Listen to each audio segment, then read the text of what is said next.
Guys, എനിക്ക് സ്കൂളില്ലാത്ത ദിവസങ്ങളില്ല, അതായത് ശനി ഞായറൊക്കെ. അപ്പോൾ എനിക്ക് ഇഷ്ടപ്പെട്ട ഒരാളുടെ വീട്ടിൽ പോകുന്നുണ്ട്. അപ്പം ഞാനപ്പോൾ ഇന്ന് പോകുന്നുണ്ട്. അപ്പം നിങ്ങളെയും കൂടെ കാണിച്ചു തരാം. കമോൺ ഗൈസ്, നമുക്ക് അങ്ങോട്ട് പോവാം.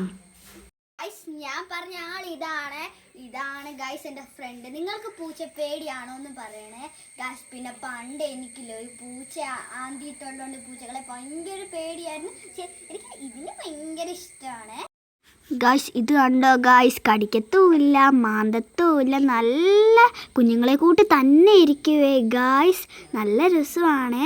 പിന്നെ ഇതിൻ്റെ അമ്മപ്പൂച്ച എവിടെ? പൂച്ചയുടെ പേരാണ് കുഞ്ഞി ഗായ്സ്. ഇവനെ കണ്ട് ഇവൻ പാവമാണ്, അള്ളത്തുമില്ല കടിക്കത്തുമില്ല, പാവമാണ് ഗായ്സ്. എന്ത് രസമാണ്, കുഞ്ഞുങ്ങളെ എടുത്തുകൊണ്ടിരിക്കുന്ന കൂട്ട് തന്നെയാണ് ഗായ്സ്. കണ്ടോ അടങ്ങിയിരിക്കുന്നതൊക്കെ കണ്ടോ ഗായ്സ്. ഗായ്സ്, ഇവിടെ അമ്മയുടെ അടുത്ത് ഭയങ്കര വഴക്കാളിയാണ് ഗായ്സ്. ഇതാണ് എൻ്റെ മമ്മിയും സിന്തോമയും ഗായ്സ്. ഇന്ന് ഇത്രയേ ഉള്ളൂ. കുറച്ചു നേരം കൂടെ അവളുടെ കൂടെ കളിച്ചിട്ട് ഞാൻ തിരിച്ച് വീട്ടിൽ പോവേ.